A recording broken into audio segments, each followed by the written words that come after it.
2023 started off with two very different months for me when it came to playing games. So I wondered how my March was going to be. Was it going to be like January, where I completed a number of games and even earned a couple platinum trophies? Or was it going to be like February, where I didn't get much completed, but I played a wide variety of games? Turns out it wasn't really like either of these months. I did play a wide variety of games, but not quite as many as February. I did also complete a few games this month, but two of them were games that I was just moving on from. It's also been a month where I've been sick in the first half and fairly busy in the second half, so I didn't get quite as much finished up as I would have liked. But sometimes life just gets in the way like that. Let's start by looking at the games that I'm putting on my completed list. Only one of these is actually a game that I finished the story of. The other two are games both old and newer that I just decided to move on from so I can have more space for more enjoyable games. First is Gems of War. Now, I'm pretty sure this game has been on my logging the backlog list since I've started doing them, but I decided that it was time to walk away from this game. I did have fun playing it. It does have some kind of fun match 3 puzzle kind of gameplay, and I do enjoy that kind of game. But it just required so much grinding in order to get anywhere. It was a game that I was mostly playing for trophies, but it just took way too long to get any of the trophies I had left, and I would rather put my energy towards other games. The second game in the completed category is 100% Orange Juice. Now, this is a game on the other end of the spectrum. We have here a game that I just started playing last month. Now, I didn't enjoy it last month, but I did want to give it another try in March, and wound up still not enjoying this game at all. To be honest, it's pretty rare for me to run into a game that I just give up on after only a few hours of playing, but this was one of them. I don't really feel like I played the game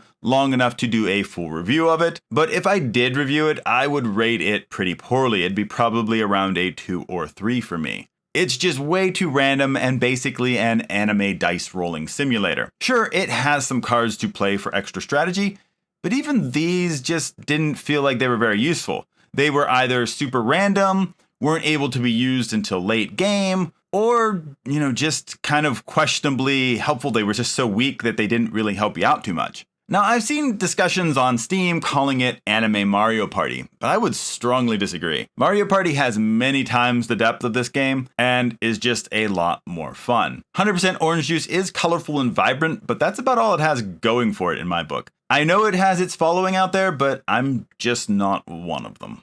The third game that I completed this month is Grimm's Hollow. This last game was a short free-to-play game off of Steam. It's an RPG made from RPG Maker about a girl named Lavender who has died and become a Reaper. A Reaper is one who doesn't have enough spiritual energy to make it to the afterlife. Reapers gain energy by reaping ghosts who have the opposite problem of too much energy to be able to make it to the afterlife. So reaping helps both ghosts and Reapers find their way into the afterlife in a rather tidy little system that they have going on here. Now, Lavender is looking for her brother who has also died and winds up being a very special sort of ghost. So this winds up leading Lavender on this kind of journey and quest that looks at death, mourning, and moving on. It's a story that really packs a good amount of impact for a 2-hour free-to-play game. I enjoyed it quite a bit and will be hopefully releasing a review on it later this month.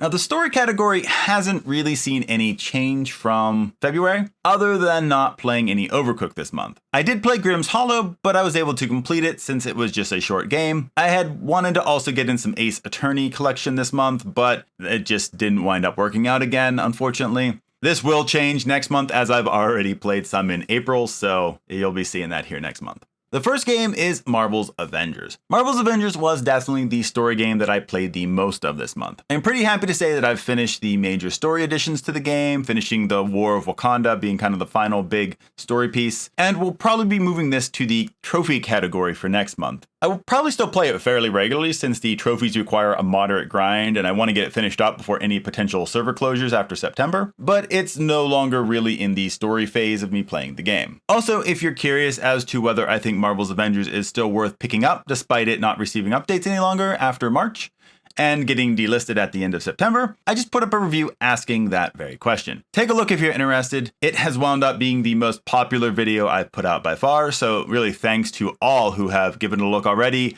liked the video, commented on the video, and subscribe to the channel due to it. I really appreciate that, and it's been kind of very surprising to see it take off like it has. I figured it'd be a little bit more popular than some of my other videos out there, but to see it reach over 3,000 views at the time that I'm recording this, it's just kind of beyond what I would expect. So thanks again.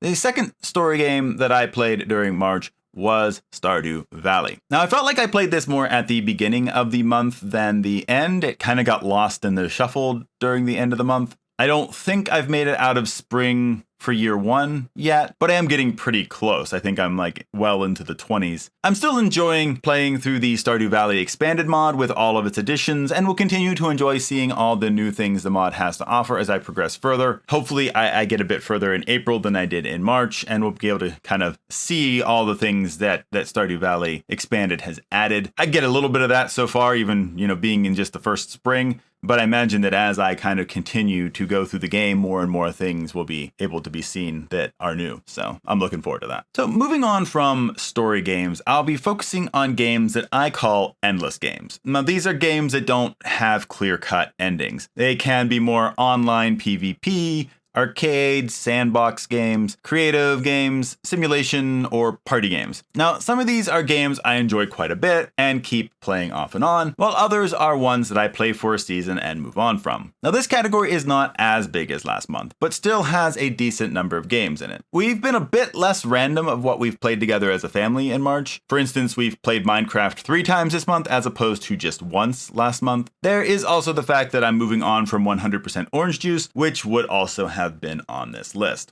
Now, the first game, as usual, is Fortnite. So the big excitement for Fortnite is that we've got a new season. Chapter 4, Season 2 is underway, and I've been enjoying the season so far. I really like the new katana weapon and the new locations on the southeastern corner of the map. I think these locations really help the map, or at least that part of it, not feel quite as empty, which was definitely one of my complaints about last season, is that just certain parts of the map felt really kind of empty. And I think this has gone a long ways towards kind of helping it not feel that way. At the end of last season, I was able to get all the super levels, so I was really happy with that. I think it's one of my first times that I've been able to do that, and I'm already around level 50 in the current season. I would say that overall, I'm really liking the season. If I had any complaints, it would be the removal of augments, but it seems like it's more just kind of part of the way that they're doing the season, is it starting it off with a reduced number and then adding some throughout the season, kind of like they did last time, because I know that the most recent update added some, so I'm just assuming they're kind of doing it that way. Otherwise, I'm pretty happy with the battle pass, the weapons for the season. Recently, they just started a spring quest event that started at the end of March, so I'm enjoying that, and so far the quests have been pretty fun with that, and themed for Easter eggs and chickens and fun things like that. So yeah, so I'm definitely enjoying Fortnite as usual. It's one of my favorite games out there right now in this kind of category, so I don't really see that changing anytime soon. The second game in the endless category is Bloons TD6. I played Bloons TD6 a bit more this month than I had the previous couple of months. I think we played co-op as a family at least one day out of the month, maybe even two. In addition to playing it together as a family, I also wound up playing Bloons quite a bit on my own. I was able to achieve a black border, which, if you're not familiar with Bloons, it means basically completing all the different modes on a certain map. I did an Odyssey in the game and also played some contested territory quite a bit this month as well. So this led me able to earn some of the monkey money to be able to buy some new skins for a few of my heroes, which, I always enjoy getting to unlock new stuff, so that was kind of fun. The third endless game is Cookie Run Kingdom. I've been continuing to play through Cookie Run Kingdom. Over the last month, I've been tackling a number of different parts of the game. I went through the extra story chapters that were added, got stuck on the last chapter of Dark Mode, and have been slowly working my way through Master Mode. I think I'm on chapter 2 there. Getting through the Master Mode has allowed me to make some decent progress on chapter 3 of Cookie Odyssey. I'm about 75% complete there, so I imagine next month I'll be able to finish it up, or at least get really close to finishing it up. I also played in the major kind of event of the month with the Dream Express. I liked it better than the Duskgloom Sea event a while ago, but it still wound up pretty time consuming, and I'm not sure that it was really worth all the time and effort put into it, but it was still kind of fun. Now, overall, I am still enjoying Cookie Run Kingdom, but at the same time, I'm also starting to feel a bit fatigued of the game. I'm progressing well, but that progression in some places has led me to where I'm starting to kind of feel a wall, where to do more or progress further, I would need to be spending money because my teams just aren't nearly as powerful as some other people's. I don't really like it when I start feeling that way. I'm feeling like if there was another endless game I was thinking of dropping, it would be this one. It's kind of my guilty pleasure game to start with, and running into the pay to progress walls always make me less interested in games. So I'm not saying it's going to happen, but this is probably the endless game that is most on the bubble for dropping off at some point. So we'll see when that happens. The fourth endless game is Marvel Snap. Now, I've been continuing to love Marvel Snap. I've continued to gain more cards, I've made some new decks. I just really find this game so much fun to play around with the different card combos and strategies. They don't always work, but they're still fun to put together. I do still worry about what the developers are going to do when they run out of major characters, but I have faith that they'll be able to keep presenting a very fun strategic experience for a while. I hope that faith is well placed, but even if they aren't able to do that, I've still been enjoying the ride so far, and what more can you ask for that? It's always great to see games go on for a really long time, but some games just aren't meant for that, and I think that's okay too. Fifth game is Minecraft. We played some more Minecraft as a family this month. We actually played quite a bit more this month than previous months. Even so, I don't really know how much we're really progressing towards like any of the main goals of Minecraft, like getting to the Nether or facing the Ender Dragon. Even despite all that, like we've still been having fun. Just kind of playing around, getting herds of animals, building a base, things like that. So, although I do feel partly like that we just haven't been able to find the resources able to get too far yet. We don't have a lot of iron. We haven't really found gold or diamonds or, some of those rarer things yet. I'm hoping that will change in time. I know lately I've been exploring a pit I found which led down to a cavern. I haven't really explored the cavern too much yet, but I am kind of working towards trying to be able to set up to be able to explore out a little bit better there. So we'll see. The sixth endless game for March is Vault of the Void. So Vault of the Void was a game that I played, I think like December, maybe January, but then kind of like dropped off from it in February. And I wound up spending a little bit more time with it this month again. Now, I need to sit down with it a bit more and try some of the different classes and make a review. It's a game that I do find fun, and definitely one of those games that kind of makes me feel like, oh, one more battle. I just want to play one more battle and then I'll be good. So I do enjoy it. But at the same time, I also have felt that it's a game that has kind of limited strategic options. So I have been playing a lot of the same ways when it comes to the class I've tried. I'll have to see if that's the way it is with other classes, or if the other classes open up some more strategy and more options of how to play them in the game. This will kind of change like what I wind up kind of thinking of the game in the end, because if it's kind of fun but limited, it's going to be a little bit less than a game that has more options and more strategies that you can kind of utilize. So we'll see. The seventh game in this category is Stickbold. Now, one night this month, Stickbold was picked to play for the night. It's a game that I've reviewed on the channel before, and one we've really enjoyed playing. It's a super weird dodgeball game, but it's always good for a night of laughs and smacking each other, and even sometimes our teammates with dodgeballs. So if you've never really looked into this game before, I'd say give it a look, because it can be a lot of fun, especially for co-op. The single player mode isn't so great, but co-op is a lot of fun.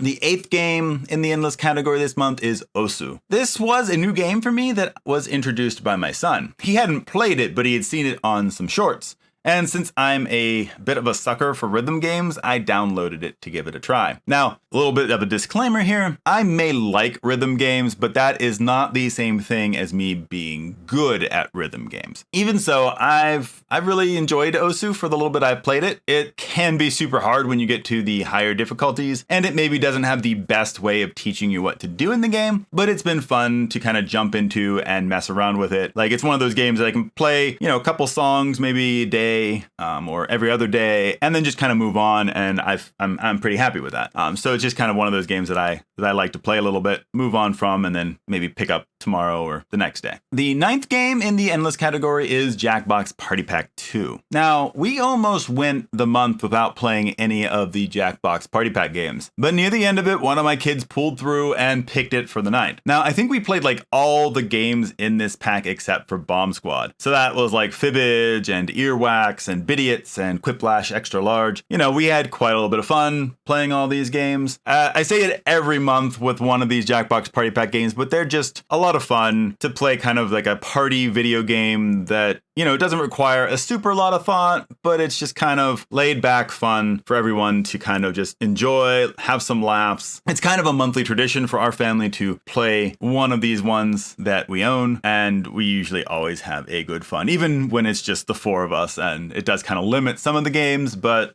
we still enjoy it. Finally, we have games I'm working on trophies or achievements for. I may not get all the trophies in these games, but the main reason I'm playing is to attempt to earn some more. I'm only listing one this month, but it is different than the one I usually have in this category. Gems of War is getting moved to the completed category, and I'm kind of moving on from that game, so I found one to replace it, and that is 7 Days to Die. Now, this is a game I started playing quite some time ago on the PlayStation and hadn't really been playing it too much recently, so I picked it up to try to earn some more of the trophies. Now, I don't really recommend that people play this version because it has stopped receiving updates. It was released by Telltale on the PlayStation, at least. I think maybe, I'm not sure about the Xbox version, but I know at least for the PlayStation that Telltale released it, and it was before they kind of had all their business problems. And once they kind of went down, they stopped being able to update this. And so, yeah, it's far behind where the PC is. So I think the best path, if you're interested in this game, is to go on the PC. But 7 Days to Die is a zombie survival crafting game that has you exploring the world after a zombie apocalypse and trying to build yourself a base and set up to be able to survive in the world. The big thing being that after every 7 days, there's this big zombie kind of horde mode that kind of overruns your base, and you have to try to keep your base together and survive that kind of big event. Now, this game is one that I'm definitely trying to clean up some of my trophies for, but it's probably not going to be one that I'm getting the platinum on. As I said, I wanted to at least clean it up and make some of the ones I can get done earned, but I don't foresee me being able to get some of them because they require doing stuff online with it, and I'm not really sure if that's going to happen. It is a game that I'm kind of interested in picking up on the PC eventually, as I think it's been far more updated than the PlayStation version, and I'm kind of curious on what it is because it is an enjoyable game. It's just a little rough on the PlayStation, and since it hasn't been updated, it's not going to get any better. So I am trying to just finish it up and then move on from it. So we'll see how that goes. So this is what I've been playing in March. It's been a bit of a different month than either January or February was, but overall I'm fairly happy with how it's gone. I'm kind of glad to get rid of a game in Gems of War that was eating up a lot more of my time than I realized. I'm hoping that April will settle down a little bit life-wise and that I won't be sick for half of it, so that I'll be able to make some more progress on games I've started and maybe get into a couple of new games from the backlog. I am definitely going to be getting to the Ace Attorney collection. As I've already said, I've already played it in April, and I've also got Vampire Survivors that I've started this month as well, so there's already a couple new games that you'll see next month. But beyond that, I'm not sure what else I'll start playing, but I guess we'll wind up seeing. How about you? What have you been playing in March 2023? Have you picked up any new releases over the month? Have you just been playing old favorites? Are you playing games that you're trying to remove from your own backlogs? Let me know in the comments, as it's always fun to see what others are playing and if those games are worth adding onto my own backlog. I hope everyone had a great month and that you've been playing lots of fun games. And that's all for this month, so we'll see you next time.